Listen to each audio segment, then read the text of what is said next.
आप सभी को जय मसीह की। मेरे ज्योति जीसस होम चैनल पे आप सभी का स्वागत है।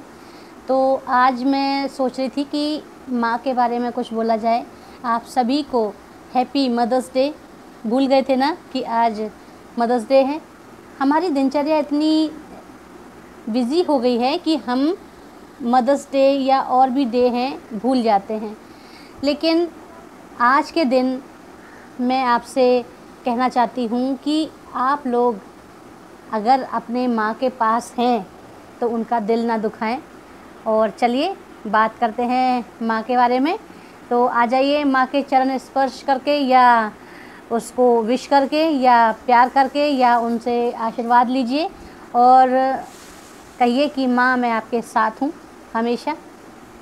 इस दुनिया में पेड़ पौधे जीव जंतु कोई भी इंसान बिना माँ के नहीं है। उनकी कोई जननी है, जिन्होंने उनको पैदा किया है, तब वो इंसान बने हैं, तब वो पेड़ पौधे हैं या जीव जंतु हैं, जो भी हैं सब कुछ बिना माँ के नहीं हैं। तो चलिए, उसको विश कर दिया आपने। अब बात करते हैं कि जब वो आपके साथ रहती हैं तो उनका दिल ना दुखाएं, कभी भी उनका साथ रहें, उनको अकेलापन महसूस ना होने दें। और अगर हम भौतिक रूप से दूर भी हैं तो आज का दिन माँ को समर्पित कर दें। आज उनकी बातें करें, उनसे बातें करें, अपनी माँ को याद करें। किसी शायर ने कहा है कि लबों पे उसके कभी बद्दुआ नहीं होती, बस एक माँ है जो मुझसे खफा नहीं होती। मैं भी एक माँ हूँ और बच्चे कितना भी गलत कर लें लेकिन हम कभी भी खफा नहीं होते अपने बच्चों से। माँ वास्तव में एक ही ऐसा नाम है जो सिर्फ़ एक एहसास है, जो बिना कोई उम्मीद बांधे निस्वार्थ भाव से संतान को जन्म देती है। वो ये नहीं सोचती कि ये बड़ा होगा तो मुझे धन दौलत देगा या मुझको ऐसे प्यार करेगा या जो भी बातें हैं, जो लालच की बातें हैं, वो अपने बच्चों के लिए दिल में नहीं आती हैं। उसे उसकी मंजिल तक पहुंचाने में हर कोशिश करती है उसकी माँ, हर मदद करती है जो उसके वश में है और उसकी खातिर अपना सब कुछ बलिदान कर देती है। माँ की कोई भी परिभाषा नहीं होती।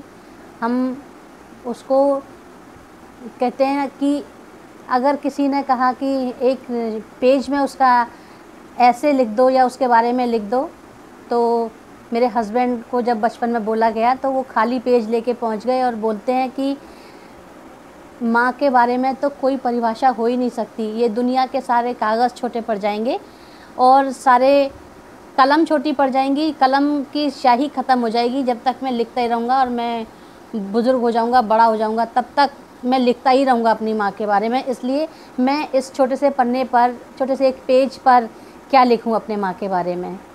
तो इसलिए माँ की कोई परिभाषा नहीं होती, सिर्फ एक एहसास है जो महसूस किया जाता है।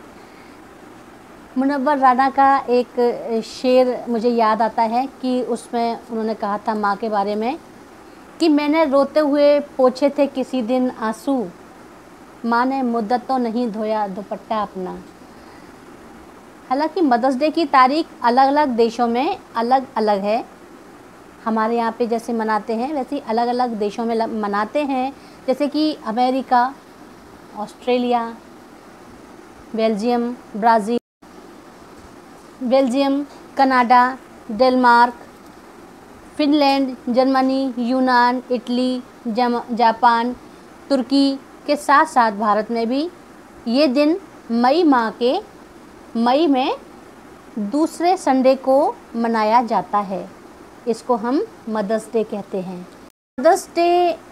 मदर्स डे की जो शुरुआत है, अमेरिका के जो तत्कालीन राष्ट्रपति वुड्रो विल्सन ने 8 मई 1914 को एक संयुक्त संकल्प पर हस्ताक्षर करके की।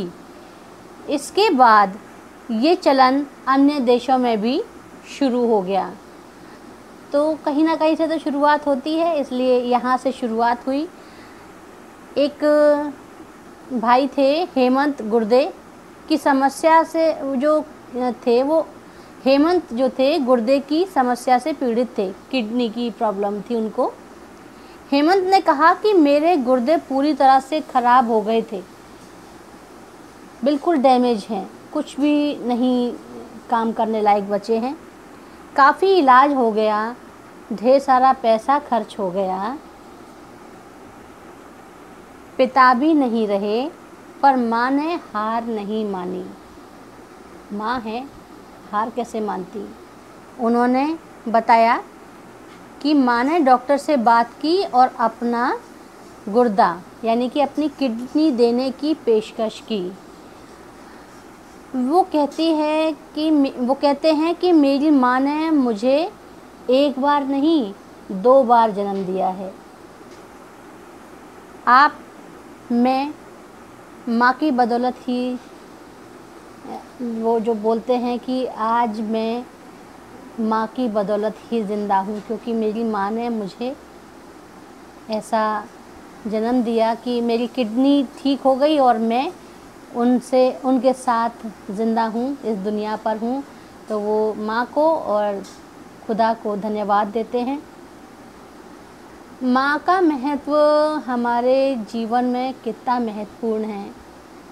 हम माँ के बिना कितने अधूरे हो जाते हैं।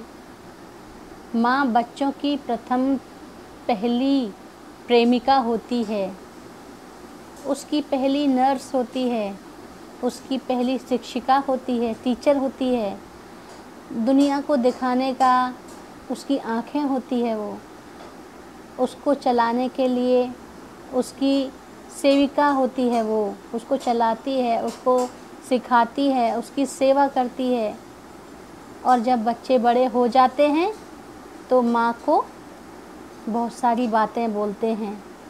अगर माँ गंदी है, गलत है, लेकिन आपकी माँ है, वो आपको प्यार करती है, लेकिन आप गाली भी देंगे तो भी कुछ नहीं, क्योंकि माँ पर असर नहीं होता, क्योंकि माँ तो माँ है। माँ आपको अपना बच्चा समझ के फिर से माफ़ कर देती है, और फिर से जो भूले भटके बच्चे हैं, जो अपनी माँ से दूर चले गए हैं, वो फिर से उनको वापस आने के लिए खुदा से रोज़ प्रेयर करती है कि मेरे बच्चों को मेरे से फिर से मिलवा दे।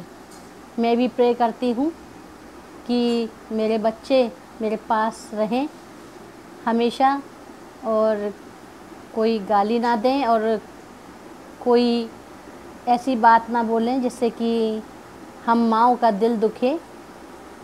जो अपनी ममता के द्वारा बच्चों पर न्यौछावर हो जाती है, वो माँ है। मैं भी माँ हूँ, मैं भी अपने बच्चों पर न्यौछावर हूँ। बच्चे समझें या ना समझें, लेकिन हर माँ अपने बच्चों पर न्यौछावर होती है। उसके बच्चे कितने भी अच्छे हों, कितने भी गंदे हों, उसके लिए उसके बच्चे दुनिया के सबसे प्यारे बच्चे होते हैं। ऐसे ही उन बच्चों को भी सोचना चाहिए कि उनकी माँ दुनिया की सबसे प्यारी माँ है। चाहे वो गंदे काम करके ही कमा रही है, लेकिन किसके लिए? अपने बच्चों के लिए।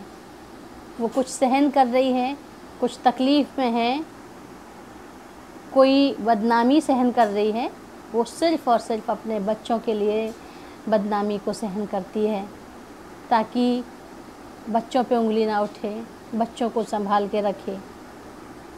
माँ के आशीर्वाद से हमारी बड़ी बड़ी मुश्किलें आसान हो जाती हैं।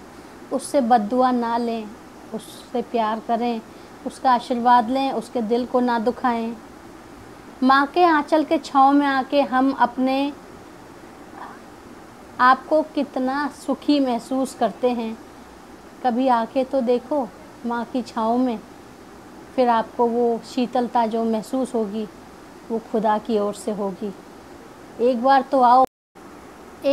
तो आओ अपनी माँ के आंचल में, एक बार तो छुप के देखो उसके आंचल में कि वो आपको कितना प्यार करती है। एक बार तो झुक के देखो कि वो आपको कितना प्यार करती है।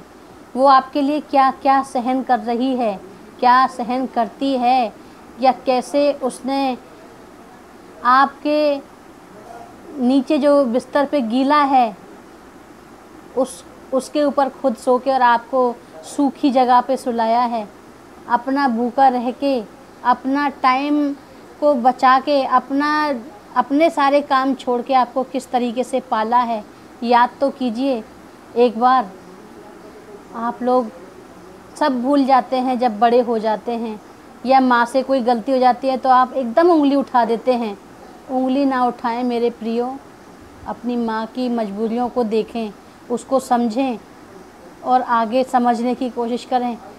हो सकता है कि आप बच्चे हैं और आपको वो कुछ ना बताती हो बच्चा समझ के कि आपका भी दिल दुखेगा, लेकिन वो क्या सहन कर रही है वो माँ ही जानती है। इसलिए माँ को गलत ना ठहराएं कभी भी।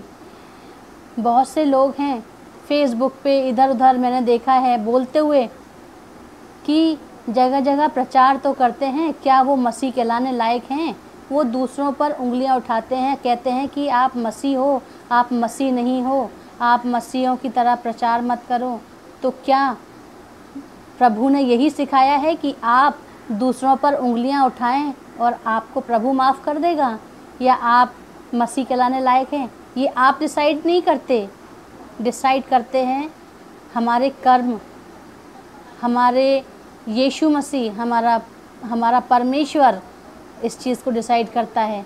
शायद उसने यही समझा कि हम प्रचार करें, शायद उसने यही जाना कि हम यहाँ से हट के वहाँ रहें या वहाँ से हम कहाँ जाएं, क्योंकि उसकी इच्छा के बिना एक भी पत्ता हिलता नहीं और हवा चलती नहीं है। इसलिए जो भी कुछ है परमेश्वर की मर्ज़ी से हुआ है, होता है। इसलिए अपनी माँ को कभी भी गलत ना बोलें। बस एक छोटी सा एक बात बोल के ख़त्म करना चाहती हूँ। अगर आप लोगों को मेरा ये मैसेज अच्छा लगे तो प्लीज़ मेरे चैनल को सब्सक्राइब करें और मुझे अपनी दुआओं में याद रखें, मुझे ब्लेस्ड करें। और बस यही कहना चाहती हूँ। मेरे ज्योति जीसस होम में आप सभी को एक बार फिर से धन्यवाद देती हूँ, और बहुत सारा प्यार, बहुत सारा आशीर्वाद उन सभी माँओं को मिले जो भी माताएं मेरी इस चैनल को, मेरे इस छोटे से वचन को सुन रही हैं। ये एक्चुअली वचन कहाँ है, ये तो सिर्फ एक अपनी भावना है, जो एहसास है उसको मैं आपके सामने लेके आई हूँ। और बस खुदा का नाम लेकर के एक और बात बोलना चाहती हूँ कि लबों पर उसके कभी बद्दुआ नहीं होती, बस एक माँ है जो कभी खफा नहीं होती। इस तरह मेरे गुनाहों को वो धो देती है। माँ बहुत गुस्से में होती है तो रो देती है। मैंने रोते हुए पोंछे थे किसी दिन आंसू, मुद्दतों से माँ ने नहीं धोया दुपट्टा अपना। आप सभी को एक बार फिर से जय मसीह की, और बहुत बहुत धन्यवाद कि आप लोगों ने मेरे चैनल को देखा और मेरे लिए इतना टाइम निकाला। मेरे लिए नहीं, हर एक माँ के लिए आपने टाइम निकाला, माँ के बारे में सुना, क्योंकि आप अपनी माँ से बहुत प्यार करते हैं, इसलिए आपने इस चैनल को, इस वीडियो को देखना पसंद किया। इसी से ये महसूस होता है, एहसास होता है कि जब आपने ये माँ के बारे में कुछ देखा है, आपने इतना टाइम दिया है, इसका मतलब आप भी अपनी माँ से बहुत प्यार करते हैं, उनकी इज़्ज़त करें। हमारे 10 आज्ञाओं में भी लिखा है तू अपनी माता और अपने पिता का आदर करना। और भी जगहों पे लिखा हुआ है कि तू अपनी माता और अपने पिता की इज़्ज़त करना, जिससे कि तेरी उम्र इस दुनिया में दराज हो। खुदा आप सभी को आशीष दे। जय मसीह की। आमीन आमीन।